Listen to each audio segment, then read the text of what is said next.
Petr Yan is back. And suddenly the entire bantamweight division got very, very quiet. Because this isn't just the return of a champion, it's the return of a nightmare. A cold, calculated, unblinking nightmare named No Mercy. For a while, fans counted him out. They said he was done. They said the division had moved on.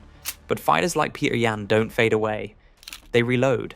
And when he came back to reclaim the belt, it didn't feel like a comeback story. It felt like a warning. He's not an emotional fighter. He doesn't yell. He doesn't dance. He doesn't promise knockouts. He walks forward with the expression of a man clocking in for work. And for him, the job is dismantling whoever stands in front of him. That's part of what makes him so dangerous. He's a surgeon, not a brawler. A tactician, not a showman. Everything Yan does inside the cage is part of a system. A cold, ruthless system that has broken some of the best fighters in the world. See, Yan might be the most terrifying thinker in MMA. Why? Because he downloads you.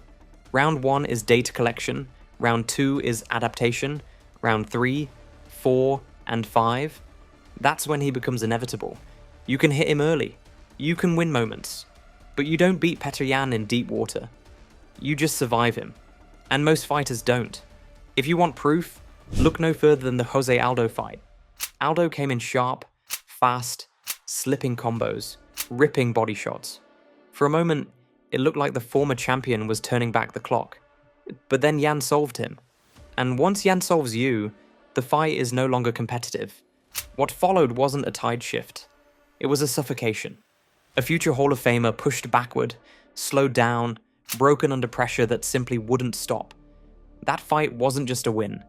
It was a declaration of what happens when Yan understands your timing. Then came Urija Faber, a legend of the sport. And Yan didn't just beat him.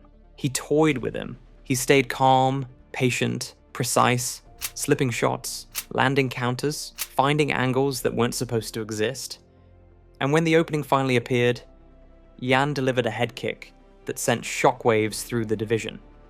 That was the moment fighters stopped seeing Petr Yan as a rising contender, and started seeing him as a genuine threat. But the Sandhagen fight, that was something different. That was a masterclass. Corey Sandhagen is one of the most fluid, creative, unpredictable strikers in the UFC, and Yan outthought him, outpressured him, and outstruck him across 5 rounds. He didn't just beat Corey, he solved Corey. And if Yan can solve one of the most complex strikers in the sport, then what chance does anyone else have? But the part of Yan's game that terrifies fighters the most might actually be the part fans overlook. His wrestling. People love talking about his boxing, his tight guard, his clean counters, his forward pressure. But they forget how hard it is to take Petr Yan down, how quickly he scrambles, how effortlessly he reverses positions. You can't just wrestle Petr Yan. You can't just hold Petr Yan down.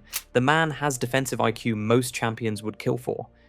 And that makes him a nightmare stylistically for any grappler in the division. Even in the fight with Sean O'Malley, a bout remembered more for the controversy than the competition, Yan showed everything. Elite wrestling, sharp counters, constant pressure, unbreakable composure. He fought the full spectrum of MMA and did it with total control. But here's the part fighters feel in their stomachs when they think about facing Petr Yan. He does not break. He does not slow down. He does not mentally crack. He becomes more dangerous the longer the fight goes. And that's why, today, contenders hesitate to call him out. Some guys chase big money fights, some guys call out champions, but very few call out Petr Yan because they know what that means. He's too experienced, too disciplined, too durable, too well-rounded, and too calm. Yan doesn't need trash talk. He doesn't need social media drama. He shows up, makes eye contact, and lets the silence do the killing.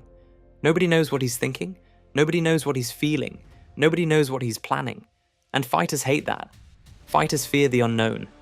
That's the real terror of Petr Yan. He doesn't just win. He erodes you. He strips away your confidence, your rhythm, your hope. Until all that's left is no mercy. Because this isn't the same Yan who first won the title. This is a version forged through losses, through comebacks, through criticism, through doubt. He's more dangerous than ever. And if Petr Yan continues to evolve at this rate, we're not just looking at a champion, we're looking at a long-term nightmare for the entire bantamweight division.